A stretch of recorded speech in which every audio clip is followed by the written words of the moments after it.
Dentro de poco ustedes ya no me verán, pero un poco más tarde me volverán a ver.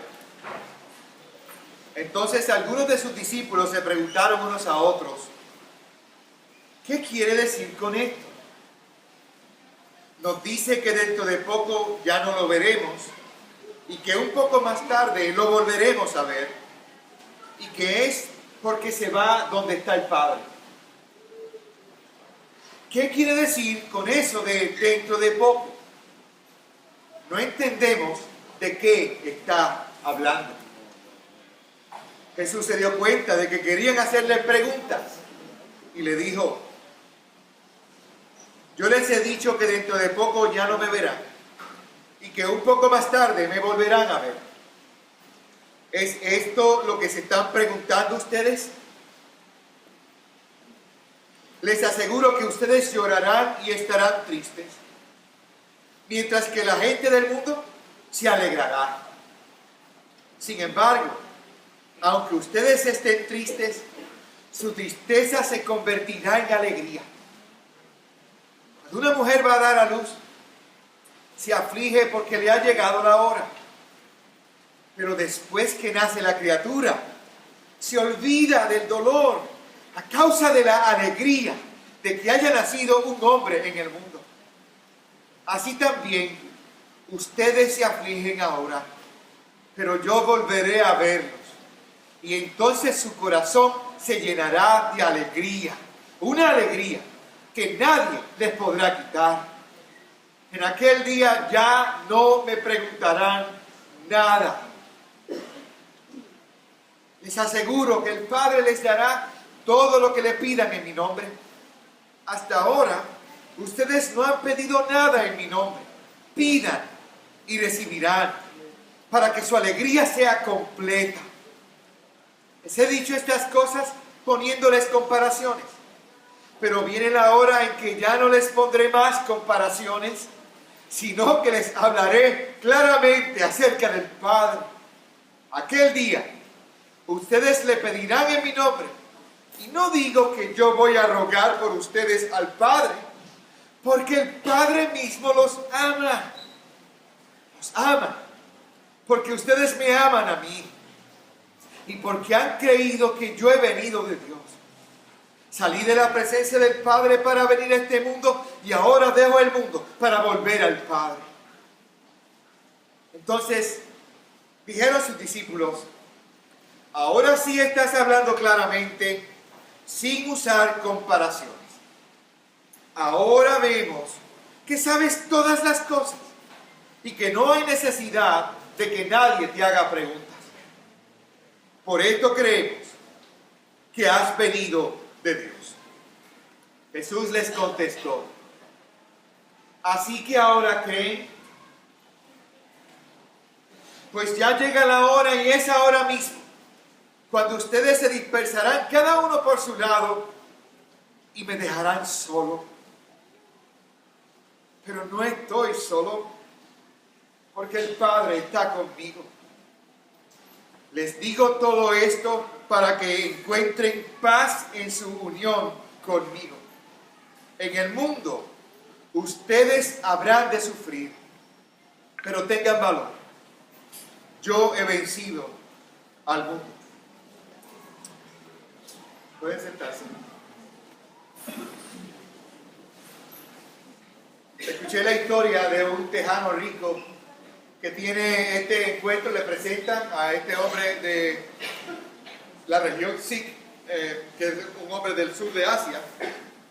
Y el primero, tejano, ¿no?, con tierras y animales y todo eso, muy orgulloso de sí mismo, se acerca al hombre y le dice, oiga, yo soy dueño de un rancho, como usted ya sabrá, y usted de una granja, le dijo.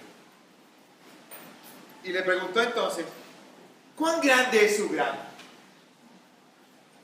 Y el asiático le contesta, bueno, venga conmigo, y se para en un lado y dice, ubíquese aquí conmigo. ¿Usted ve aquel poste de alumbrado que está como a 50 yardas? Sí, lo veo. Dice, bueno, básicamente ese es el largo de mi granja y de mi propiedad, y también es el ancho. Básicamente es un cuadrado de ese tamaño. Dice, oh,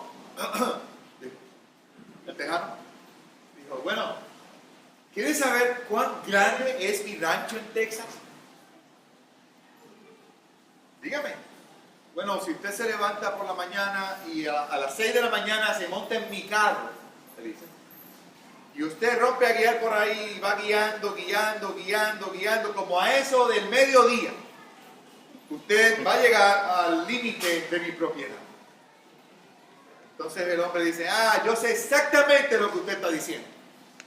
Yo también tenía un carro tan malo como el suyo.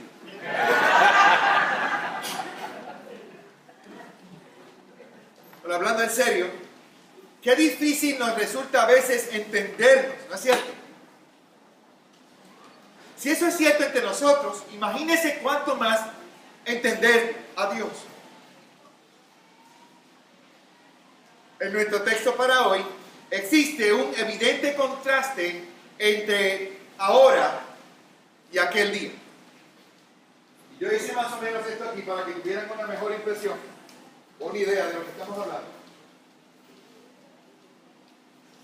Y básicamente algo que ya leímos, pero que de pronto no lo vimos en la lectura y quiero subrayarse. Hay un contraste entre ahora y aquel día en este pasaje. Y si te detienes a mirarlo con detenimiento otra vez, si te detienes a mirarlo, podrás apreciarlo.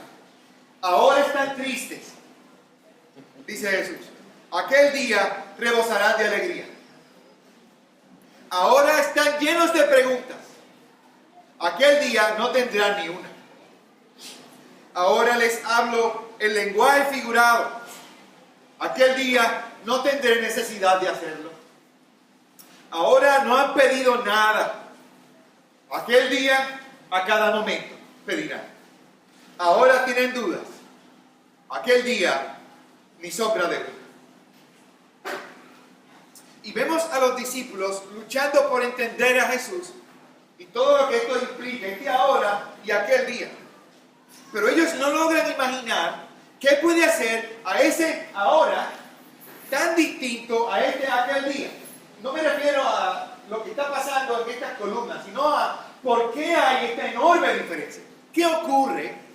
¿Qué cosa ha ocurrido? Ha tomado lugar, que ha tomado lugar esta tremenda transformación de tristeza a gozo. Muchas preguntas a ninguna. Lenguaje figurado, lenguaje claro. No han pedido nada a estar orando todo el tiempo, tener muchas dudas y finalmente creer. ¿Qué es exactamente lo que ha ocurrido? Ellos no lo cachan, ellos no lo ven, luchan por entenderlo, pero no lo ven.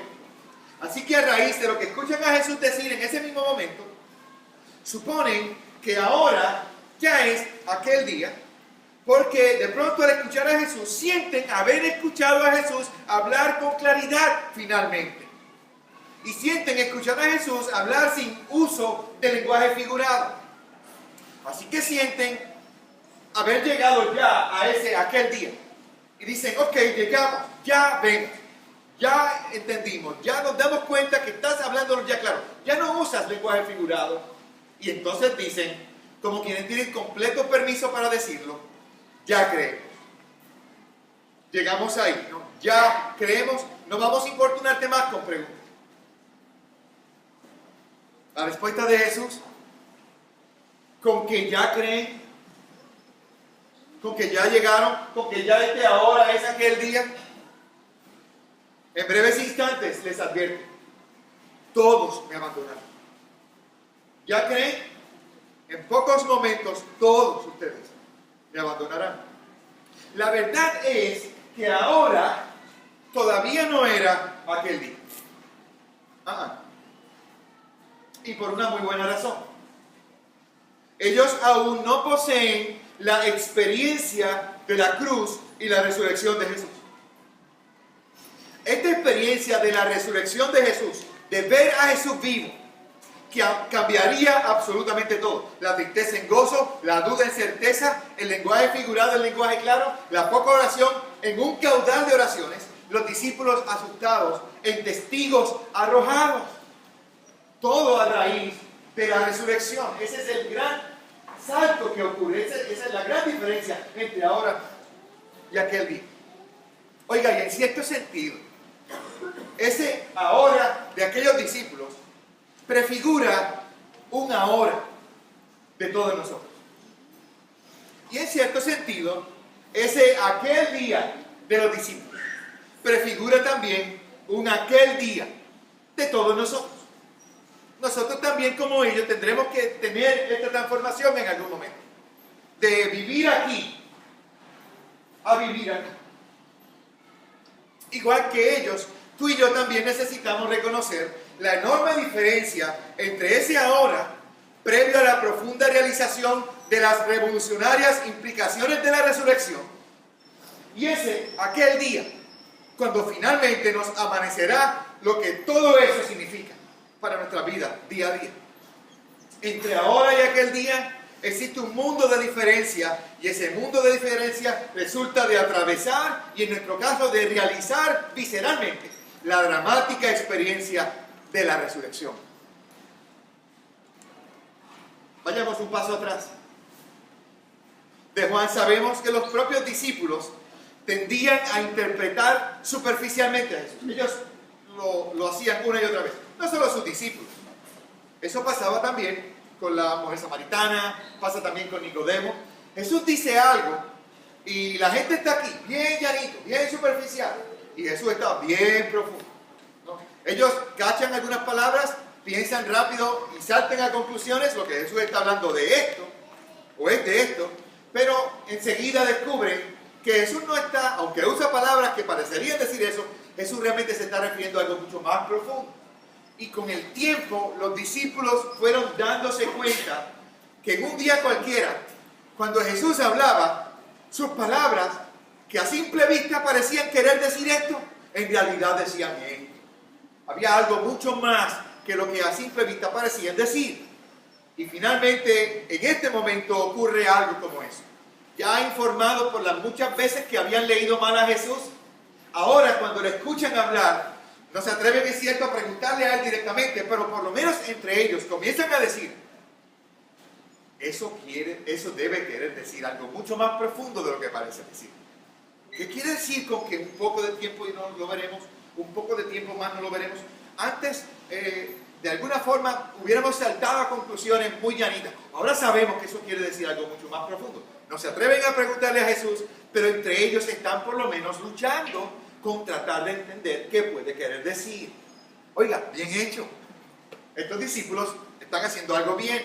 Después de toda esa trayectoria, ellos dicen, ¿qué queda decir ahora? No, nadie se aventura a saltar a conclusiones y todos están luchando.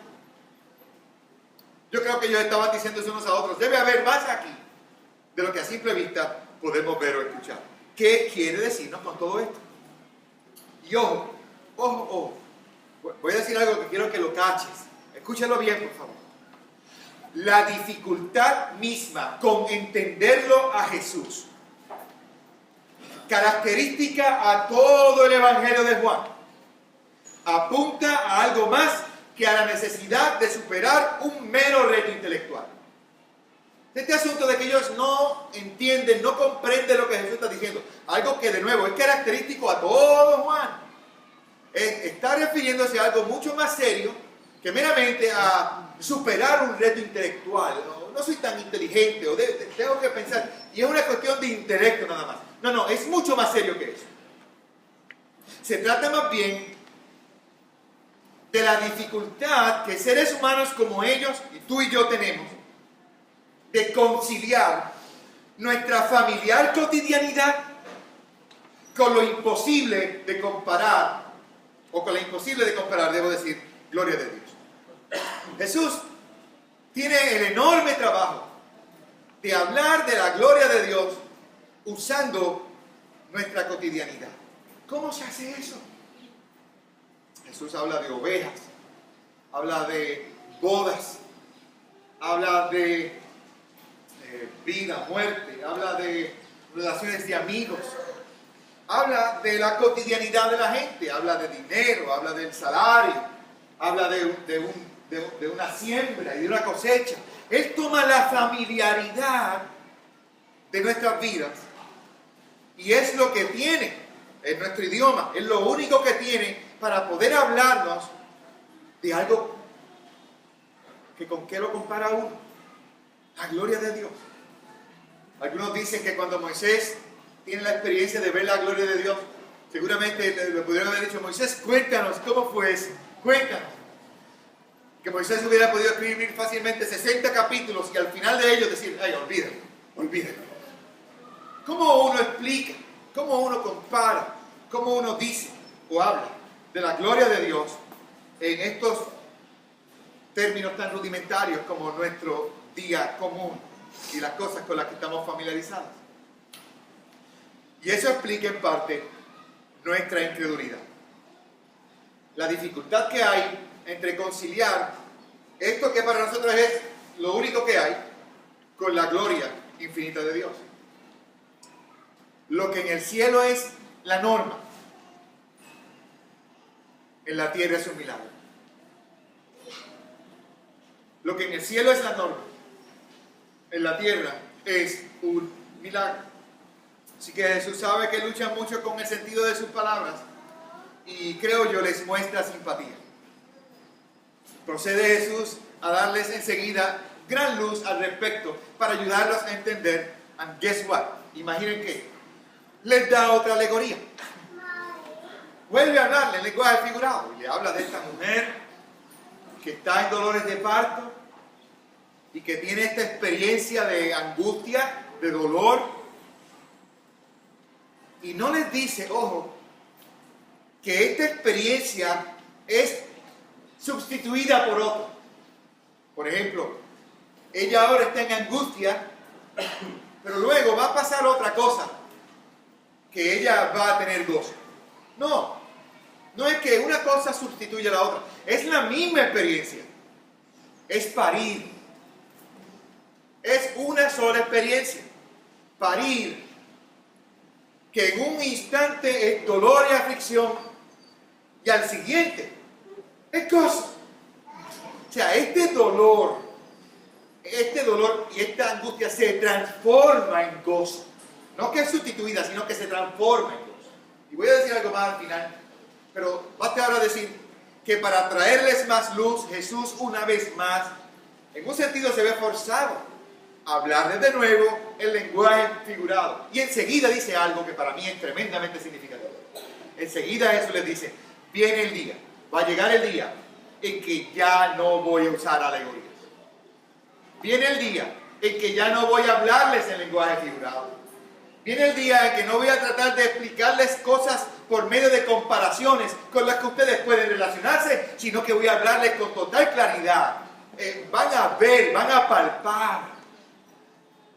Oiga, y uno tiene que preguntarse en un sentido, ¿por qué? ¿Por qué no hará solo entonces hablarles en lenguaje claro y no ahora? Y básicamente se refiere Jesús a que ellos están por atravesar una experiencia gracias a la cual advendrán a mucha más luz. Luz que a la fecha los esquiva precisamente por una miopía inherente a la condición humana. Y creo yo, una miopía de la que instruyó antes en el capítulo 3 a Nicodemo, cuando le dijo, Nicodemo, aquella noche en que estaban hablando de cosas profundas y del reino, Nicodemo, le dice Jesús. Y para mí eso es tan lindo y al mismo tiempo me abre los ojos acerca del caudal de cosas que Jesús tiene para decir. Nicodemo, he estado hablándote en arroz y habichuelas. He estado hablándote de cosas terrenales, cosas con las que puedes vincularte, relacionarte y verlas y entenderlas. Y si hablándote de esas cosas tú no me entiendes, Nicodemo, imagínate si te hablo de las celestiales. Nicodemo, estoy forzado a hablarte por comparaciones, estoy forzado a hablarte de estas cosas que yo he visto, que yo sé que son reales, para hablar el mismo lenguaje. Esto que es normal en el cielo, que es milagro en la tierra, yo puedo hablarte de eso, pero eso está tan lejos de tu realidad. Eso es tan otra cosa, que si es aquí en este plano y no me entiendes, imagínate. Imagínate.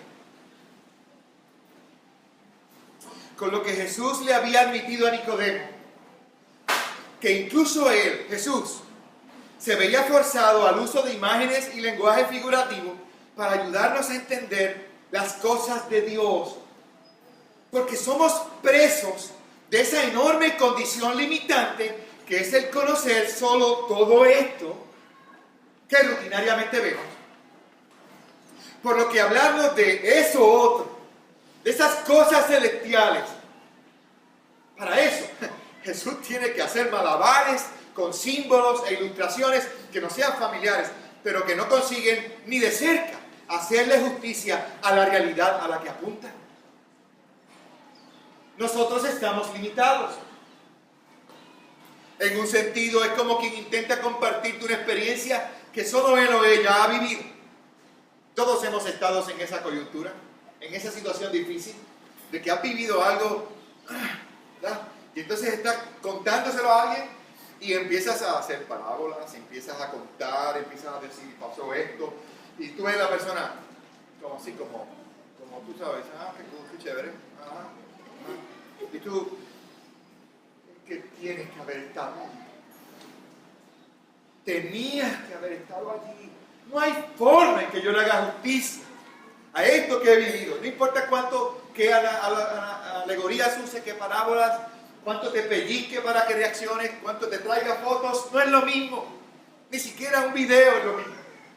Tenías que estar allí. Jesús básicamente está haciendo eso.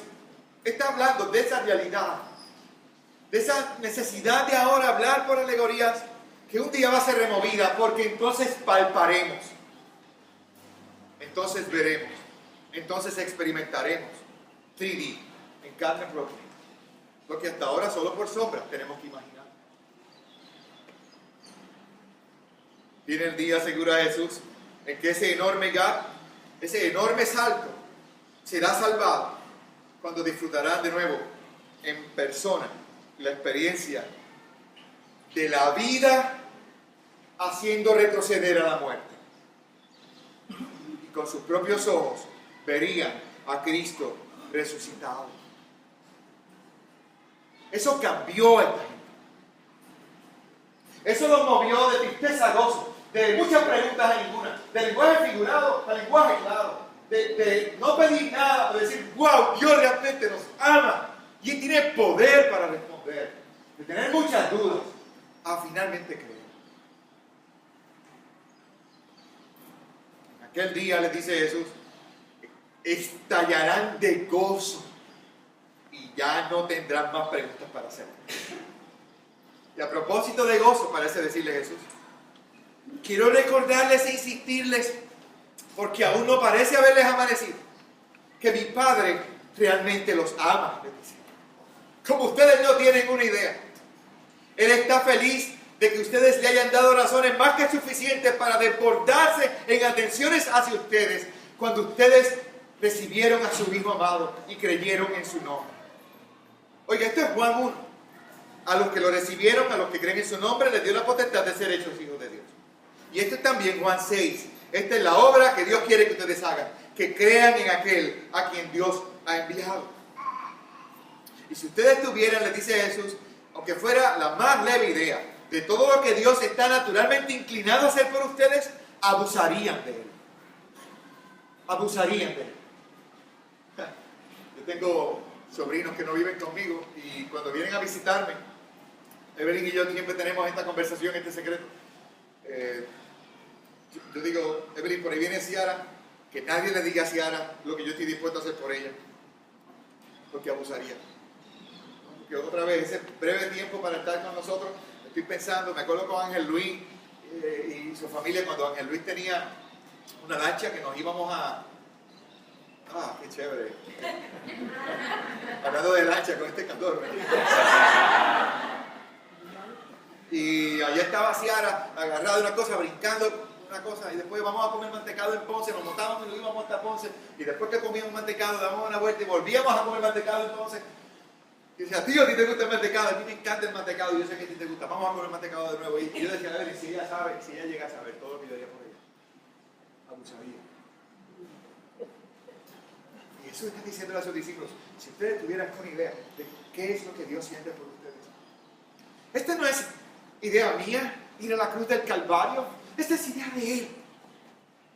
No es que yo voy a tener que decir, Dios ten misericordia de ellos, Dios ten misericordia de ellos. No, Dios quiere tener misericordia de ellos. De lo que trata todo lo que estoy haciendo es de quitar del medio todo aquello que impide que Él sea exuberantemente generoso con ustedes.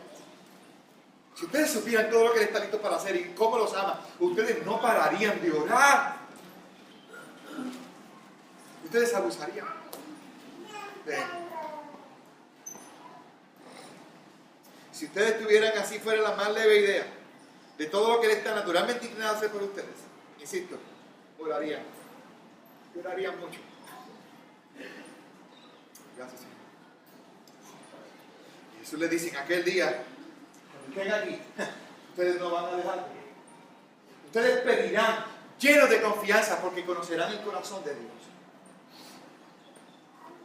y sabrán de lo que Él es capaz.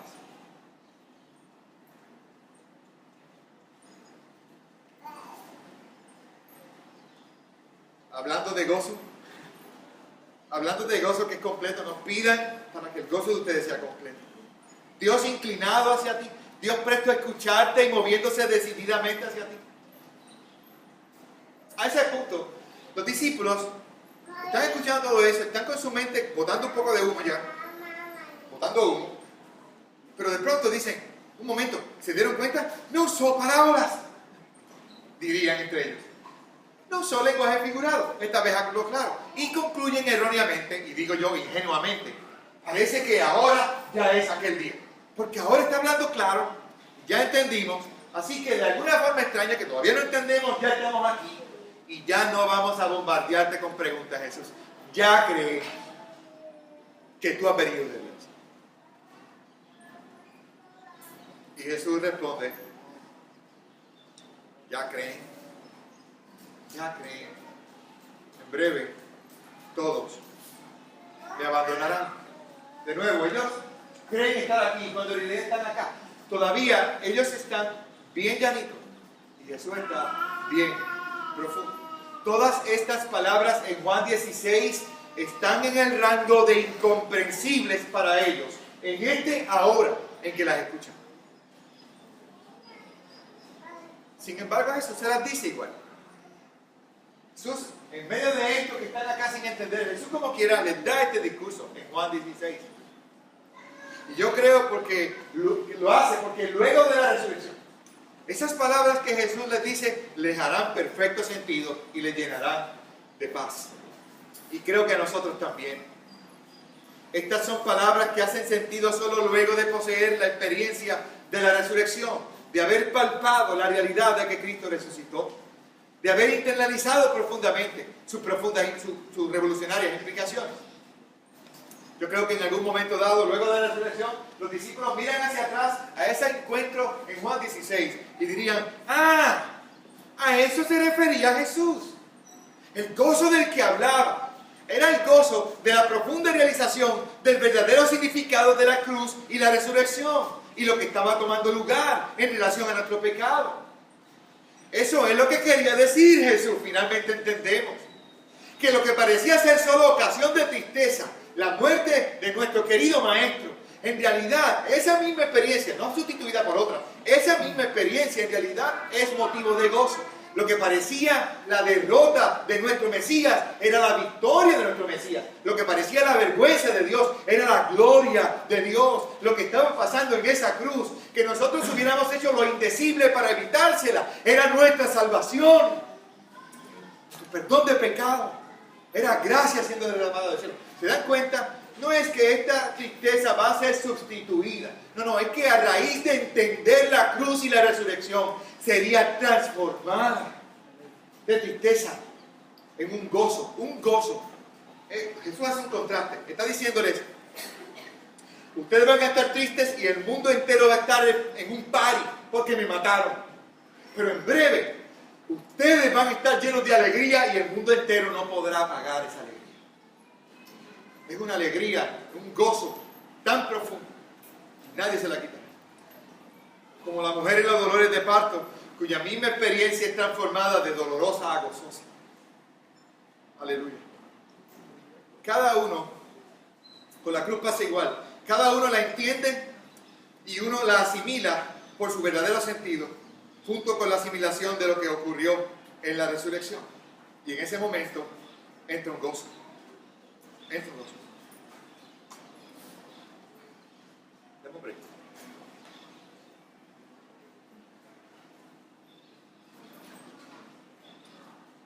Yo sudo mucho porque estoy en condición física.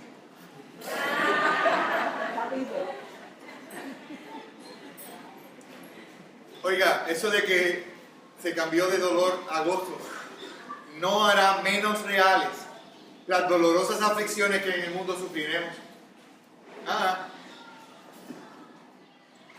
Pero sí conseguirá animarnos, envalentonarnos para superar cualquier cosa con la que el mundo nos lance.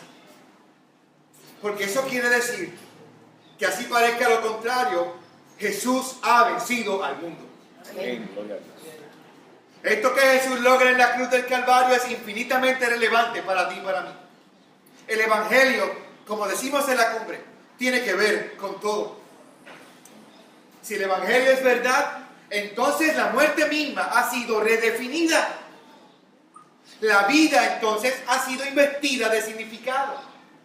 Si el Evangelio es verdad, tú y yo somos mucho más que la suma de materia, tiempo y chance. Nuestros pecados también han sido perdonados. Somos infinitamente amados. Tú y yo tenemos una dignidad que es intrínseca a la criatura humana. Sea que rompamos récords mundiales en las Olimpiadas, o sea que estemos postrados en un lecho de enfermedad, aún desde el mismísimo momento de haber nacido en este mundo. Y después de todo, si el Evangelio es verdad, entonces sí existe la justicia en este mundo. Y también está presta a ser ejecutada. Uno escucha la radio, uno escucha la televisión, uno ve todo lo que está pasando con el caso Lorenzo, creo yo, de todo lo que pasa en los tribunales de este país, y la gente en su corazón dice, ¿habrá justicia alguna vez? Sí. Sí. Aleluya. La tierra será saciada de justicia. Ese día viene.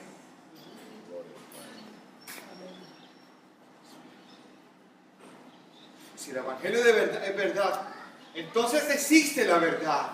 Y existe tal cosa como el bien y el mal. Y nuestras decisiones sí importan. Y sobre todo sí hay un Dios que está ahí. Y que está absurdamente interesado en estar íntimamente involucrado en lo grande y en lo pequeño de tu día. Cada uno de los días, de todos los que vivimos en este pequeño punto azul suspendido, en esa vasta pizarra negra que llamamos universo.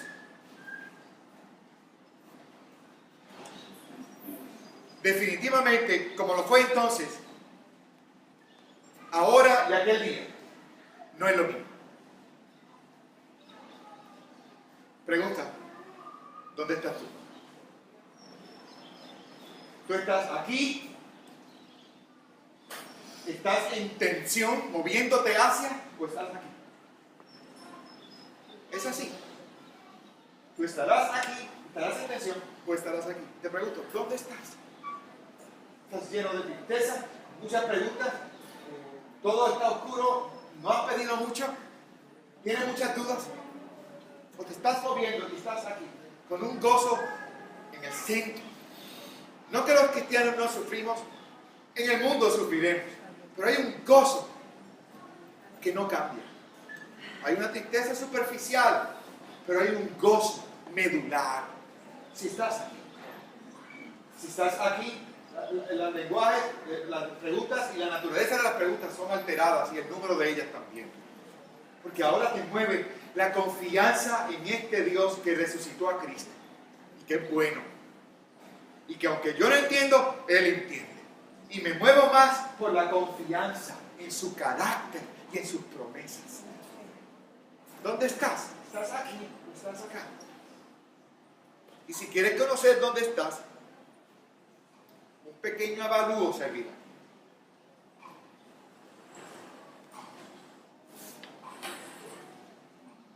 Quiero pedirte que anotes esa pregunta. Busca un lápiz, un bolígrafo, y si no, pide, sácate el celular, puedes hacerlo y escríbelo.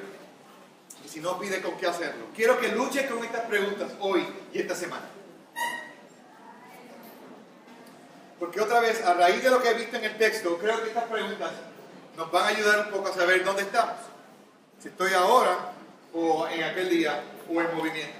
Primero, ¿cómo está tu vida de oración? Los que están ahora, no oran mucho.